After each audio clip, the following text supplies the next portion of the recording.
Hey everybody, and welcome to another episode of the Board Game Mechanics. I'm Katie, and with me as always is... Hey guys, what's going on? It is Jason. And we are back. We have recovered from a very game-filled Memorial Day weekend.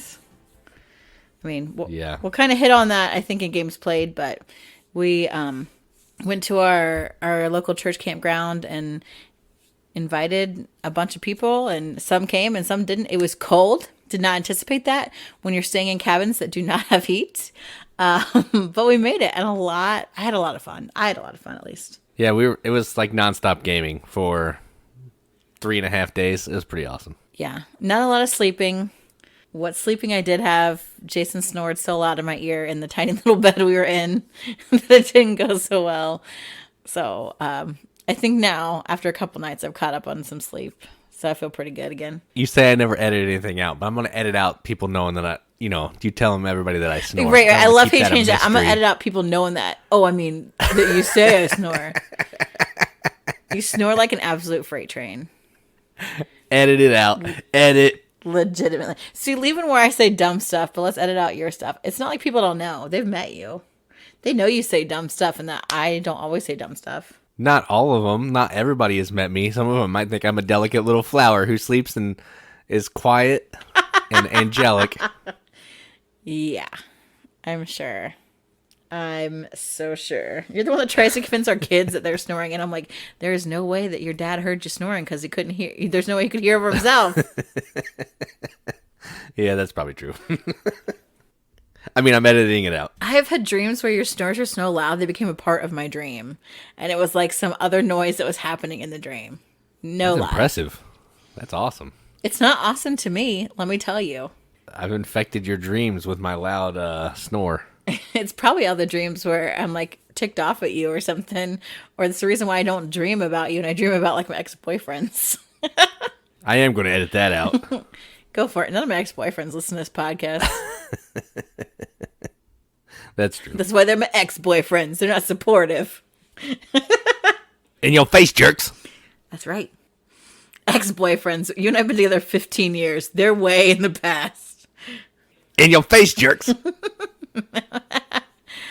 All right. So that was our weekend, which really, I feel like we should have done games played before news now, because I just segued right into games played, but I can't even make up some news to segue. We'll be fine. We'll do it in the normal order. It's fine. People expect it. It's fine. I mean, we're just pretty okay here. I can't always have a good segue. I did like a good one last week.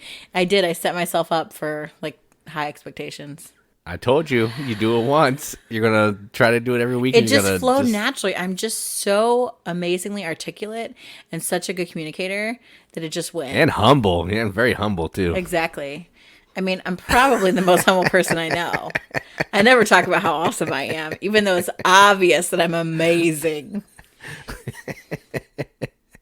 Oh, man. Which is why I can't comprehend that my ex-boyfriends don't listen to my podcast and support my game channel, because I'm awesome. You're right. So, okay, Miss Awesome, how about you give us some pretty okay news? I've got some awesome news, actually.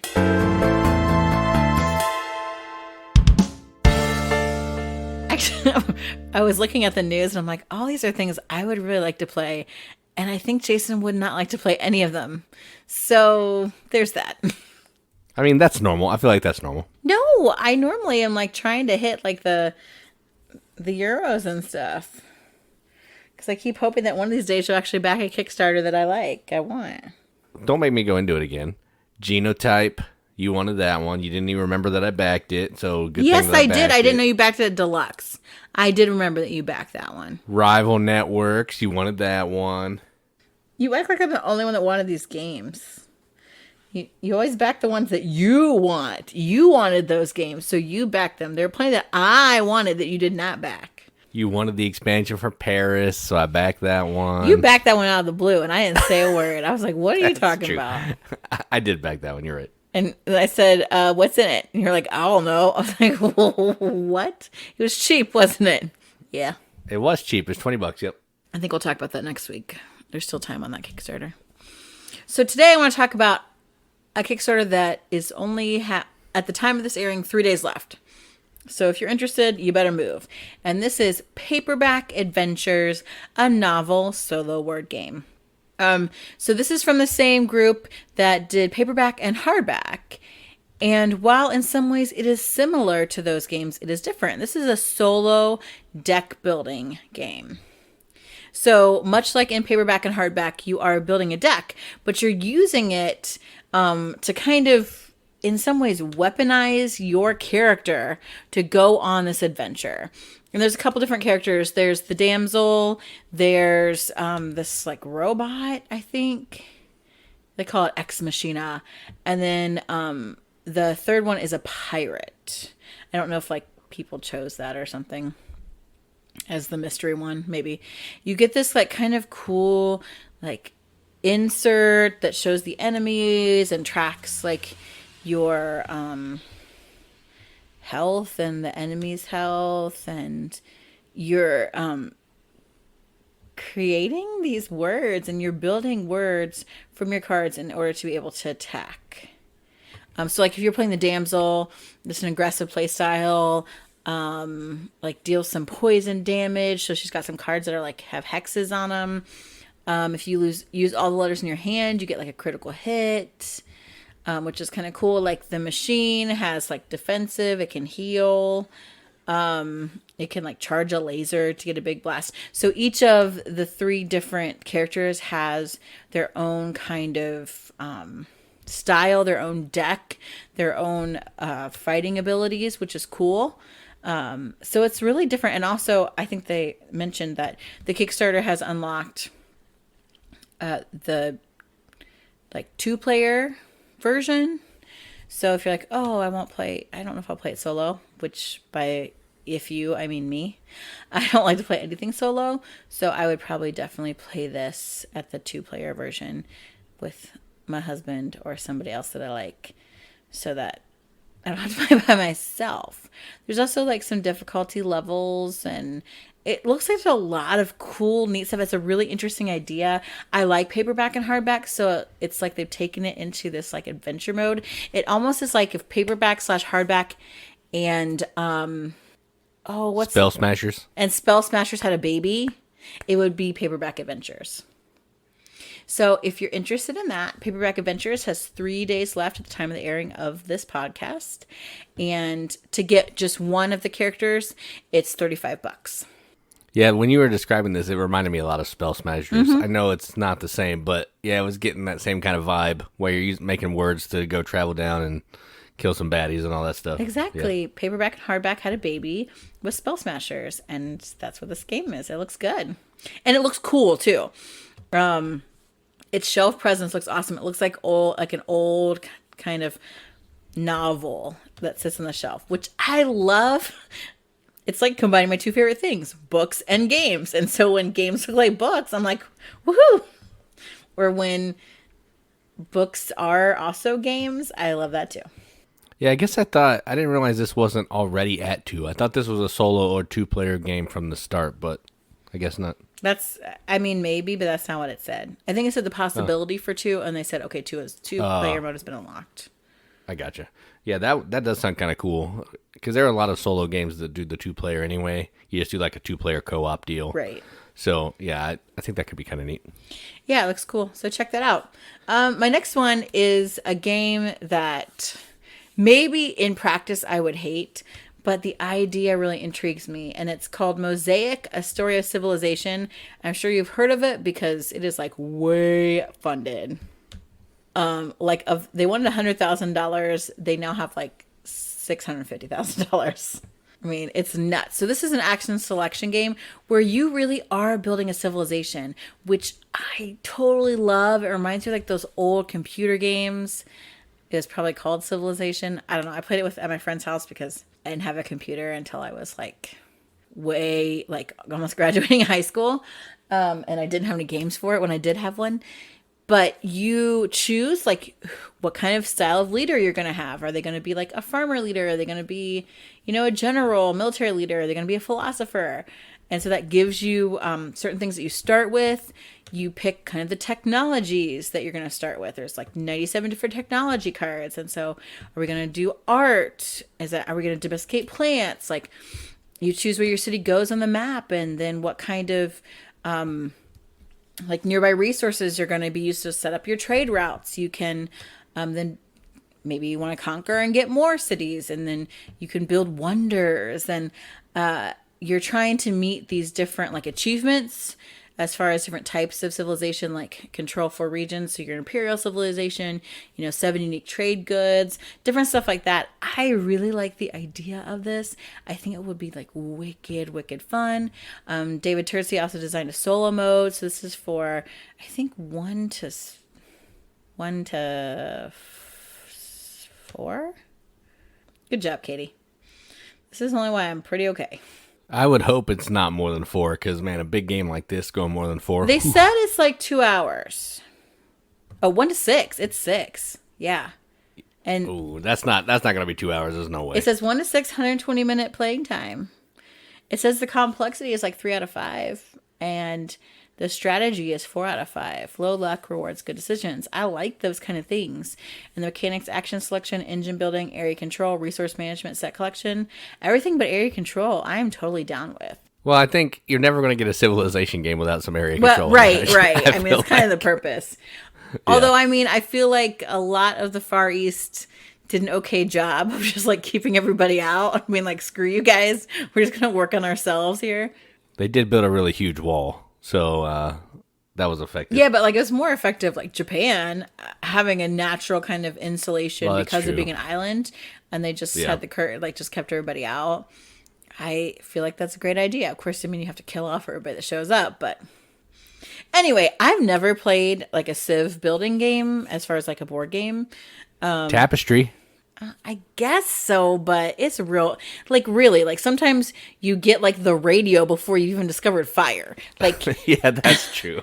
I had like 10 cans, and then next I was like, oh, I just finally had animal husbandry. Like it's not quite the same. It's a mixed up civilization.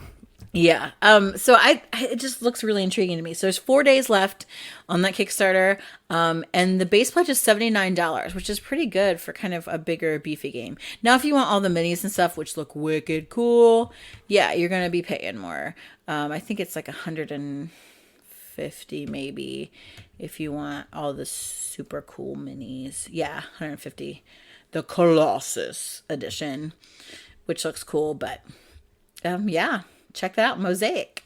Yeah, I would play this one. I'm not going to back it, but I would give this one a play for sure, because I think it sounds kind of interesting. And I like Glenn Drover. He's done some cool stuff. Yeah, like Railroad Tycoon and stuff that's not like all heavy civs, Yep. I mean, I think so. I haven't played any of his games, but I imagine. Yeah, they're solidly medium. He mostly makes solidly medium games, so I would assume this would probably be in that same heaviness. Yeah, it looks cool. And also, like, it's called Mosaic, and the artwork on it, like, even on the map, looks like little mosaic tiles put together. It looks awesome. So that's cool, too, because sometimes those Civ games can be a little ugly. Not that we care about ugly games. Nope. So my last Kickstarter is something that, oh, man, I'm so excited. And this would be, like, the best early birthday present, Christmas present ever. Jab, jab, wink, wink. Y'all heard it first. And it's called The Curse Exhibition, an immersive detective mystery packages. I did not realize that there have been these mystery packages before now. There are 2 others in the series that happened before this one, by the Detective Society. I know there's lots of these out there. I see advertisements for them all the time, but this is the first time I've actually seen one where I could really, I think, dig into what's going on, look at some reviews. I don't know if they're paid or not, I guess. But just the concept of this game speaks to me. So you are part of the Detective Society. There is a museum. Someone dies, a member of the staff. Now, is it related to the ancient artifact? Or, because a god is using it to, smite people? Or is it something else happening? That old chestnut. It's probably like a sarcophagus or, who knows? If I've seen it once, I've seen it 100 times. But in this, every month you get a package. I think it's for 6 months. I think it's 6 of them. And so you get these physical things in this package to help you figure out the case. They said each package is about 90 to 120 minutes of game worth, and they build on each other. So not only do you get these physical things of evidence, but they also have created this like digital kind of evidence as far as websites you can go in to try and hack into maybe some of the suspects or the victims' like bank accounts. You can send emails out to some of the characters, chat with them, send texts to try and solve the case, which I think is so cool. Like, again, you all know my love for Consulting Detective, and this is just like another level up to that. Like, I think it sounds so cool. There's like maps in the physical thing and like little puzzles to solve and things you can place to try and figure stuff out. You can send these texts, you can talk to people, go to these different websites, like really cool stuff. And they even have they've thought through some clues to help you if you get stuck, because they really make it seem like it's kind of difficult, and I love that. Like, it sounds so fun. I know a lot of people have done some subscription boxes like this. One of my friends has been talking about how we should do one, and I've been kind of hesitant, but this one looks really good, and I love like the theme, the museum, cursed relics, that kind of stuff. That really appeals to me too. So if you like those things like I do, you can play this solo or get a group of people together now that people are getting vaccinated and, the country's kind of opening up. Canada, you're still working on it. Other countries, you're still working on it. And that's cool. U.S. is we're able to get together a little bit more. So you could do this with friends, or I think there's something to be said for doing this virtually as well. I played Consulting Detective with my friend.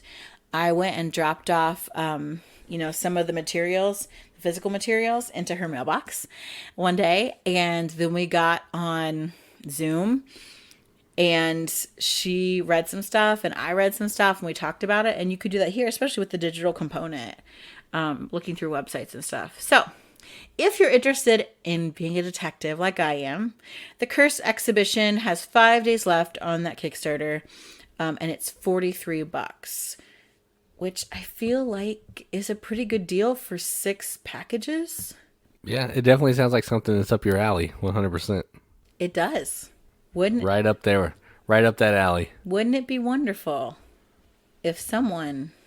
Oh, no, wait, it's not. Aw, man. The first package is only $43. Whoa, they're all $43? No, if you want to get them all 6 episodes, it's $238. Never mind. It's definitely not up your alley anymore. I know. Oh, man, that sounded so good. I was going to say, man, $43 sounds like a steal. I know. I was like, this sounds awesome. And then I'm like, forget it. Forget it. Never mind. Gosh, it would be so fun. Buying me the Sherlock Holmes, the Baker Street Irregulars next series of cases doesn't sound so bad now, does it? It does not. I agree. You're right. But if you're interested in pursuing at least the first one, it's $43 the first one, and then decide, is this a commitment I want to keep going with? Because I think even still, 90 to 120 minutes of solving puzzles, that's a pretty good time. So yeah. Yep. That's all my news, even though I'm ending on a disappointed note. Wah, wah, wah, as Rory would say.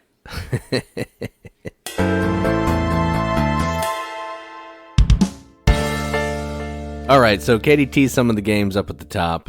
I think I played 24. 21 different games. 4 games I played twice. And Katie played some different games. We never played games together.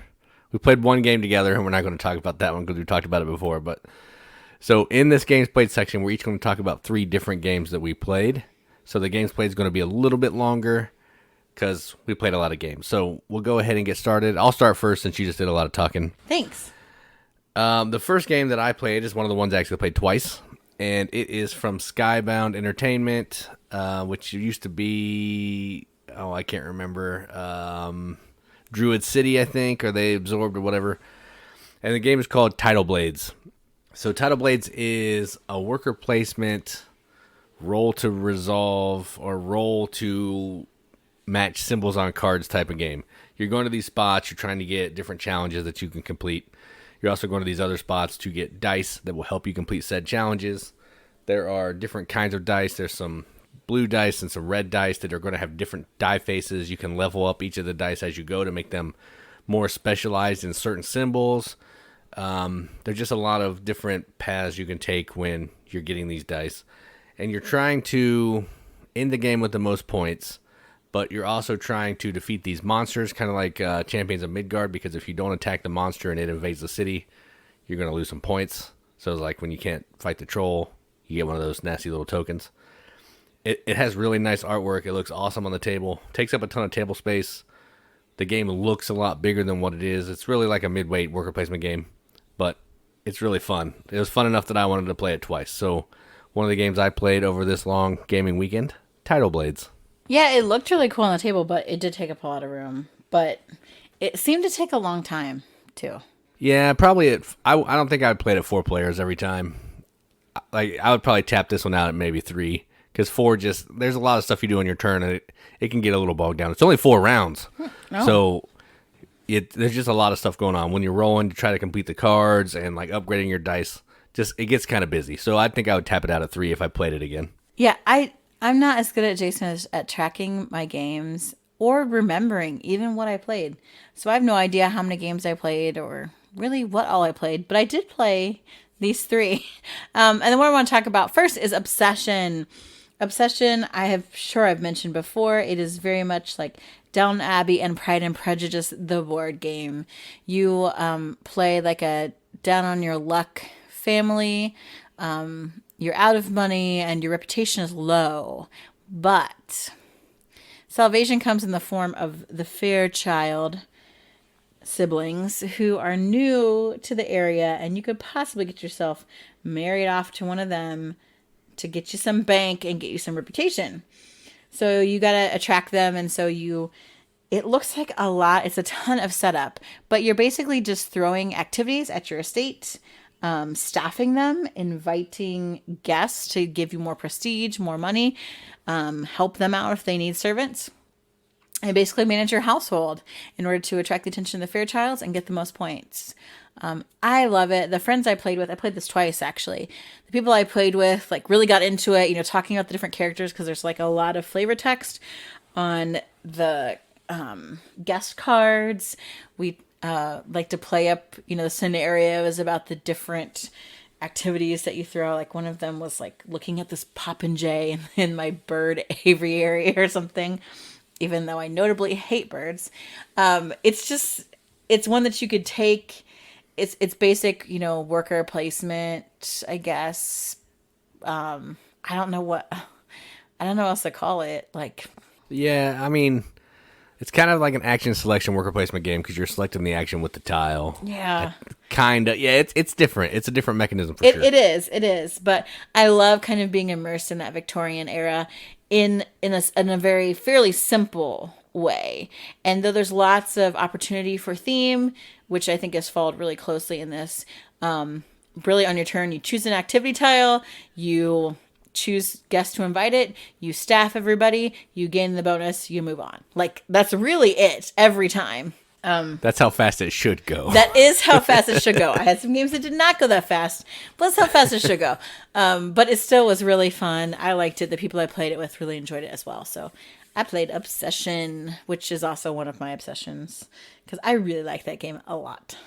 Oh, yeah, it's a good game. I mean, I don't think I've ever heard anybody say anything bad about it. It's just a solid game.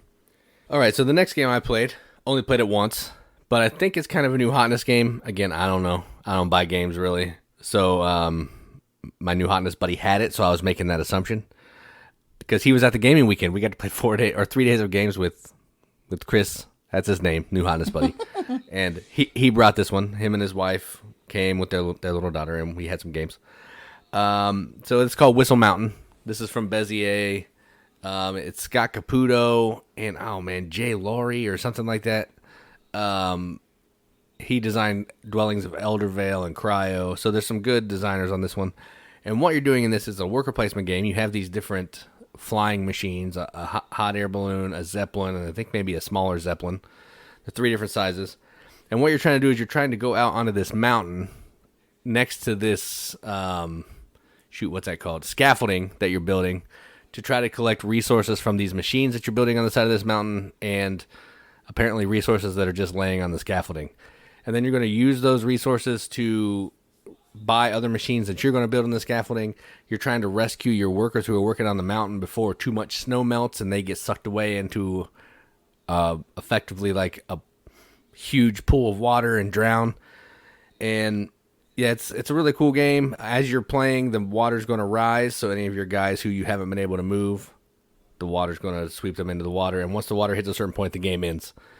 It's a worker placement game. It's got some polyomino stuff, so if you're into that. And yeah, it's a solid game. We played it at 4, I think. Probably this is another one I'd play at 3 because 4 was a little long, but it was a good game. So Whistle Mountain. There's water in here? Like, I kept thinking, I don't know what I imagined this game to be like, but it wasn't that. Yeah, you're building on the side of like a snowy mountain. So as you're building up, it's causing the snow to melt, which is why you're in those like air machines because you have to go up the mountain and the snow's melting. And if your people aren't like getting out of the way, they could die. Oh, is there like a smaller game called like Whistle Stop or something? Yes, it has nothing to do with this one, but they're trying to start a series, which I think is dumb. But yeah, they're trying to do a whistle series. I always get confused. So Whistle Mountain, like this had some really cool pieces, like those airships and stuff, all the different types. Were these? Oh yeah, nice chunky shaped meeples. Yeah, amazing bits. I played an older game, a party game that. It's kind of a game that I know Jason doesn't always like, but it's kind of a game that I do like to get out. And we had a lot of newer gamers, like newer to gaming gamers, a lot of different ages. So I played Concept. Every time I try to explain Concept to people without showing them Concept, it sounds dumb. Like, it's like charades, but you use pictures and like these cubes to explain stuff and get people to guess it. Like, that sounds so dumb. But it's a really compelling game because you've got these cards that have 9 different words and or phrases on them. And they can be anything. They can be phrases. They can be characters. They can be objects. All this stuff. And then you have this big board that has all these different pictorial representations of things on it. And then you all get this nice little handy guide that gives you some words to go around the pictures. So like the first picture is a box, and that can be object, package, thing. And then there's one that's like fictional characters. There's one that's like TV, or one that's movies, one that's book, one that's job. Just all these different things. There's stuff about size, and there's colors and celebrations. And so you're using these markers to kind of give the other players, you and your partner. I always play in teams just because I think it's fun and it's nice that you can get a ton of people in on this game. And usually ends with everyone standing around the table just yelling like mad people. So the people that are giving the clues start with one thing that's the main concept. So, oh, it's an expression, or oh, it's a person, or a fictional person, or oh, it's a book. Or it's, whatever. And then you're using these cubes in different colors and different colored markers to kind of explain the different concepts to make up what you're trying to get people to guess. So like I had Cinderella one time. So I'm like, okay, it's a fictional character. And that was my main concept. And it was a female. So I used the same color to explain that. And then it's also, a movie and a book. Okay. And then I pulled a completely different color and said, midnight. or something has to do with time. And then I pulled a different color, and then that same color I did celebration. So, okay, there's something about time and celebration to go together. I did clear to indicate the slipper in a different color. Just lots of things to try and get people to guess. You're moving stuff around. The people giving clues can only say the word yes. So it's a lot of ignoring people when they say dumb stuff that's so wrong. Or when people say something close, you're like, yes, yes. And like getting them to like think of different synonyms or to keep going in the right direction. And sometimes you just sweep the board and start all over when people derail. Like people are yelling thing.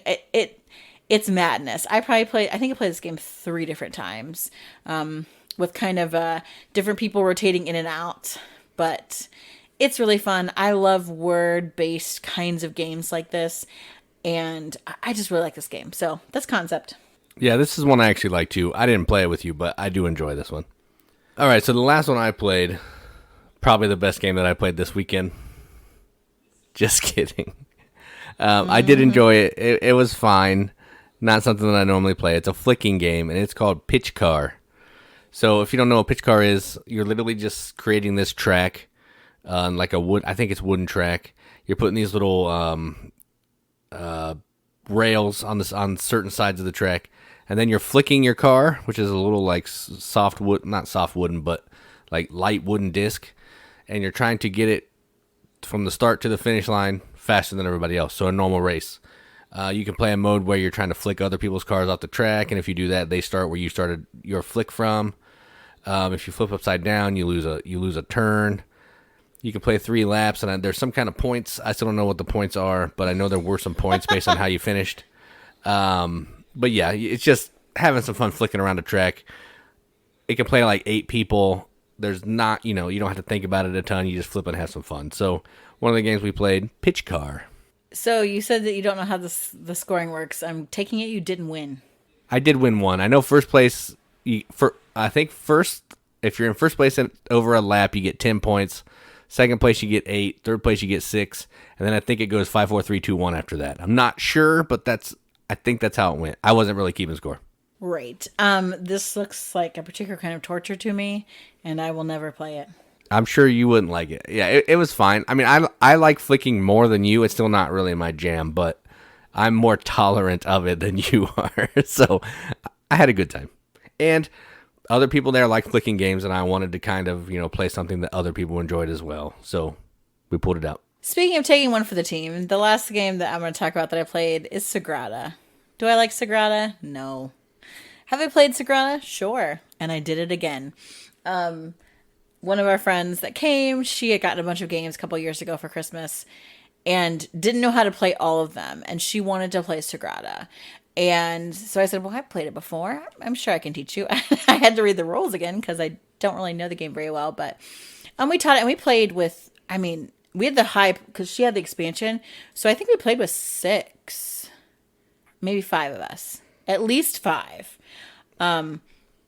Which I don't think I've ever played Sagrada with that many before. I think I played with 3. But it was kind of a learning teaching. A lot of newer gamers, but they still liked it. Of course, those pretty dice are really intriguing. We played a really simple stripped down version. But everybody really had a good time. And for me, it's a game where you can chat and still play where you're passing around the dice. So, I didn't mind it. It's just not something I would choose to play. But in Sagrada, you're making the stained glass windows. If you don't know what it is, you've got your own little window card, and you slip in this insert that kind of gives you restrictions on what numbers need to go where, what colors should go where. And then a group of dice is pulled out of a bag of different colors, and they're rolled. And then you take turns drafting the dice and putting them into your windows. And that's really it. But it was nice, relaxed, and I think everybody enjoyed it. So I also played a game that I would not normally play. Yeah, I like Sagrada a little bit. I don't mind it. It's just like a puzzle. I don't mind playing a puzzle game every now and then. And it looks nice when you get all the dice on the board with all the different colors and stuff. It looks pretty cool. So yeah, it's a good game. That is true. I just so prefer role player that Sagrada is not my first choice. Yeah, I can see that. So those are the games we played.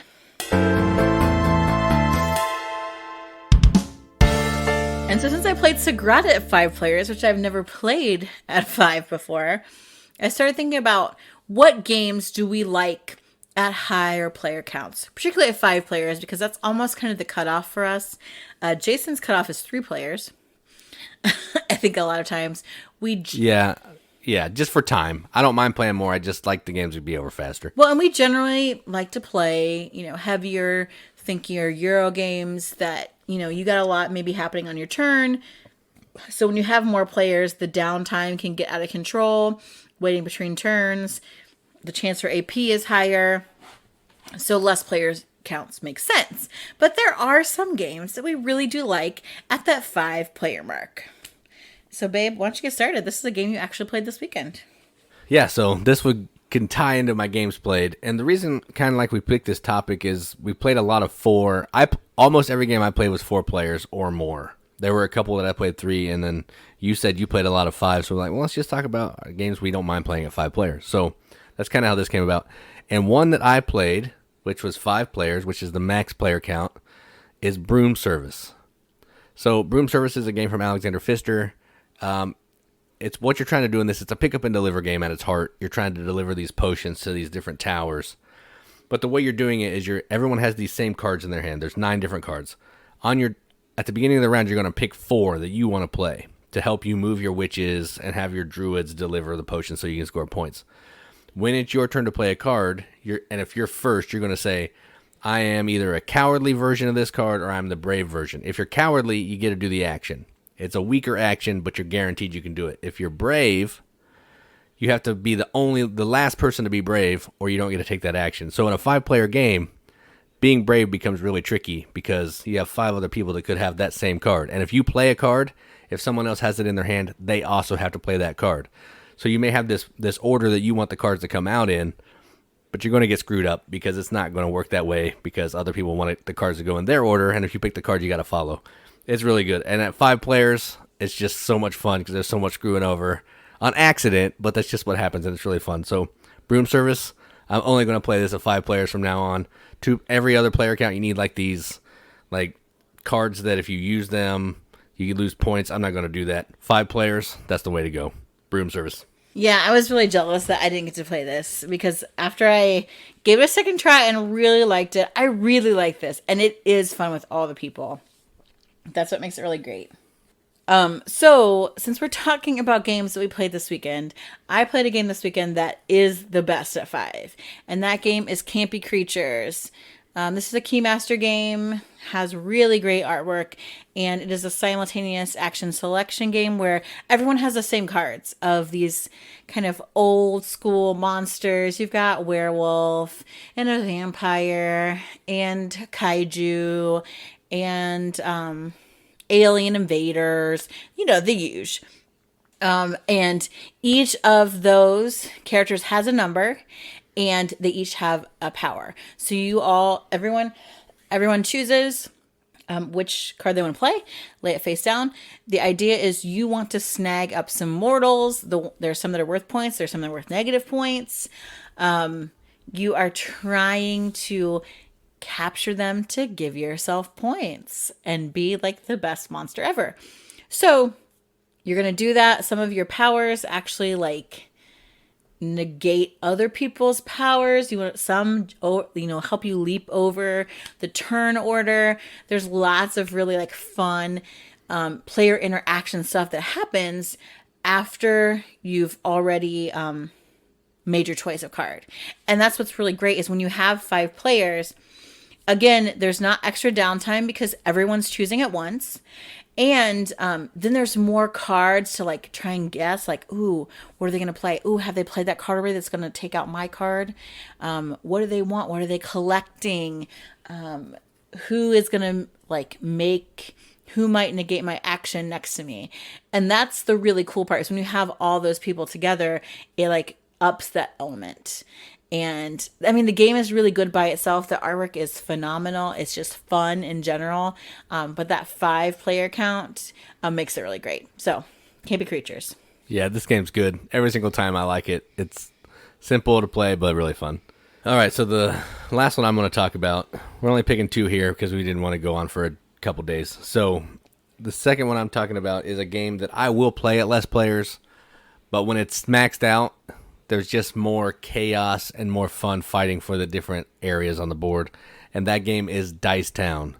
So this is a dice rolling, like, poker Yahtzee game where you're trying to get the best poker hands to come up with certain areas of the board. So certain areas of the board, you're going to want to have the most nines to get gold. You want to have the most tens to get some cards. You want to have the most queens to steal a card. I can't remember what the jacks do. The king lets you be the new sheriff, and if you have an ace, the best poker hand, you get to steal some land to score some points.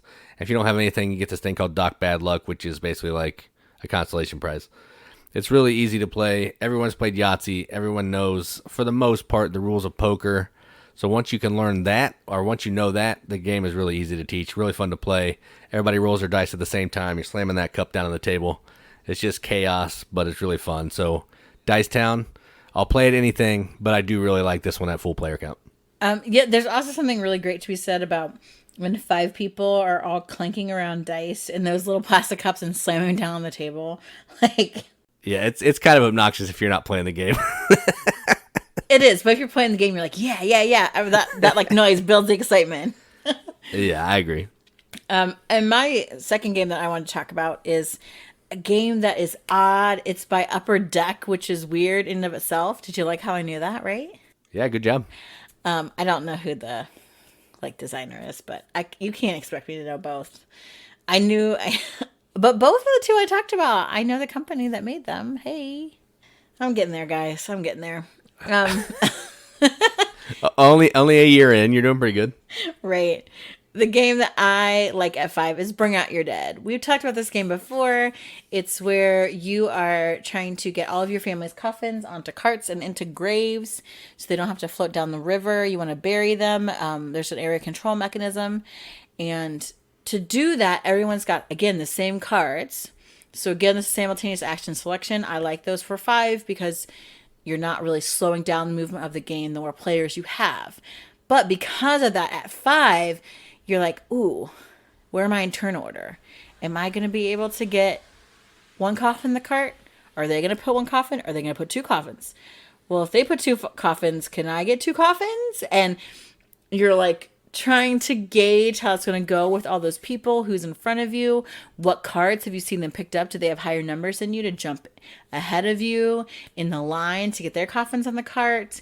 Then once the cart's full, where are people placing? What areas are they controlling? Are they going to use their special power cards to move your coffins to other places? Who's collecting what, kind of in the set collection piece that there is kind of a minor part in the card play. It's a good game. It is a good game. It also comes with these adorable little coffins that make it even better. These little wooden coffins that you have. But at 5, that's just really tight. It's like, ooh, nail biter. I'm going to get my coffins on. Are they going down the river? Can I get that spot before the other person does? Yeah, it's fun. That's Bring Out Your Dead. Yeah, I think this one's better at the higher player count too. I would probably play it at 4 as well, but yeah, 5 just brings a little bit more of that chaos, which I kind of like in an area control game. Yeah, so for the sake of time, we try to keep it a little bit short to a piece, but there are some honorable mentions. Revolution by our pal PDB. It's an area control game, which I don't love, but you also, again, are selecting it's like a programming. You do that behind a board, and you're kind of trying to outthink everybody else. Where are they going to go? Can I outbid them? Can I overbid them? Can I kind of stymie them? And at the 5-player count, there's lots of stuff going on.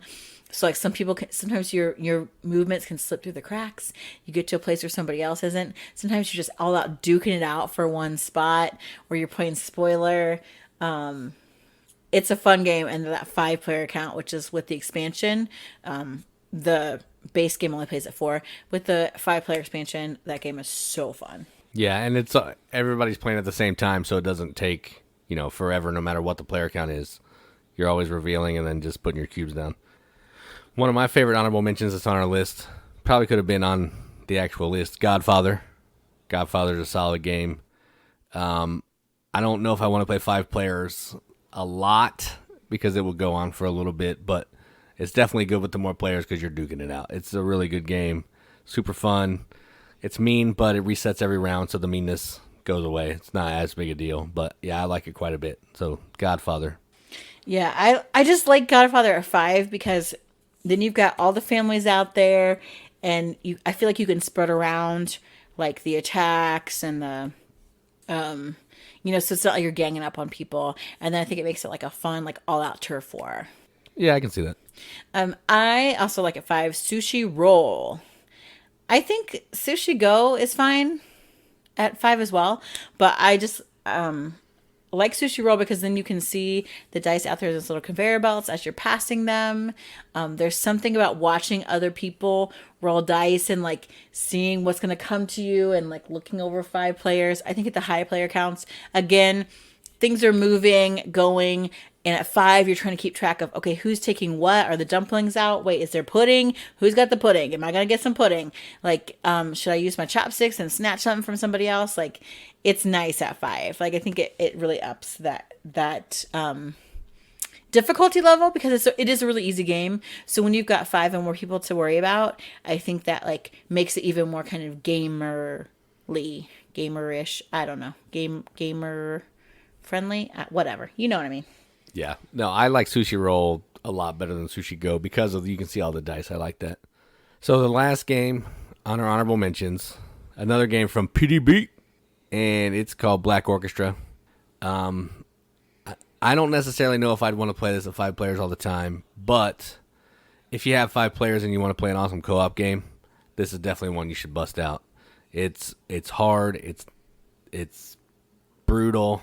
It has an awesome theme about trying to kill Hitler during World War II.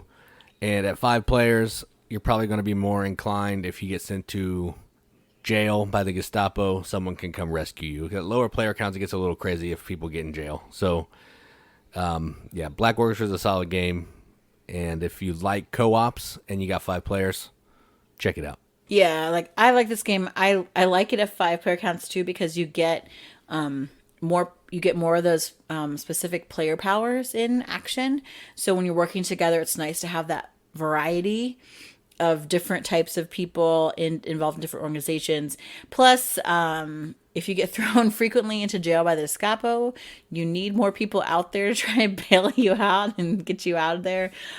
Because once you're all in jail, it's over. Yep, you lose. Can't kill Hitler if you're in jail. Nope, not at all. So what games do you like to play at 5 players? Some of you are solo gamers, and some of you are big party gamers. So let us know. 5 players? Wait, I even left off some games that were 6 players, games that I like at higher player counts, like Mystery of the Abbey. I think I like that at the max player count because lots more people to talk to, questions to get answered, information to move around. But I left out the 6 player games. So 5 player games. What do you like at 5? Tell us. In our Facebook page, in our Facebook group, #TheRiveted. We love to hear from you. There are a lot of people out there that listen to us. I don't know anything about you. I'd love to meet you and talk to you and hear about your gaming habits, your game selection, how awesome you think I am. Please join the Riveted and tell me all those things. That's a throwback to the beginning of this episode. I'm really not narcissistic. Nice tie-in. That was a good job. Thanks. Also, Instagram, the Twitters, and of course, YouTube. We've got some more unboxings coming, videos. I'm determined to get a video series. I've been thinking about going through our board game shelves, like the awesome Melanie of the Great White North has done on some of hers, and I think that's a really great idea, and she said I could steal it. So I've been pondering that, but I really need a selfie stick. So I'm going to work on that. But definitely, Jason's got tons of stuff out there on YouTube. So like, subscribe, comment there as well. We really love to hear from you guys. Yep. And as always, check out our friends at the Board Game Rundown. They have a pretty cool weekly video podcast that they do where they talk about a topic, games that they played, just all board game related stuff. Pretty cool guys and a good show. So if you want more content and we're not doing it for you, if you want a little bit less than pretty okay, go check out the Board Game Rundown. I mean, Dan's the only one that really sucks, but the rest of the guys are pretty good. That's true.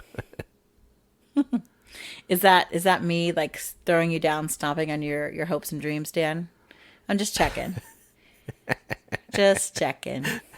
I think he'll be fine. He might mention it in he'll probably mention it in an episode like in 4 or 5 weeks when he finally gets around to listen to this one. But it's fine. If he ever does. He probably cries at night about it, but I don't feel that bad.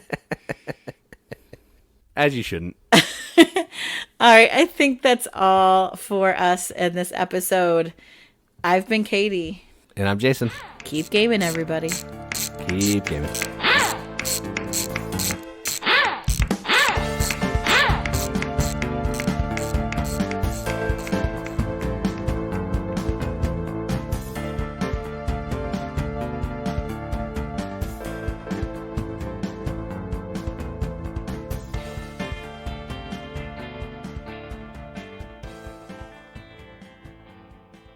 Dan certainly wouldn't be the first boy I made cry.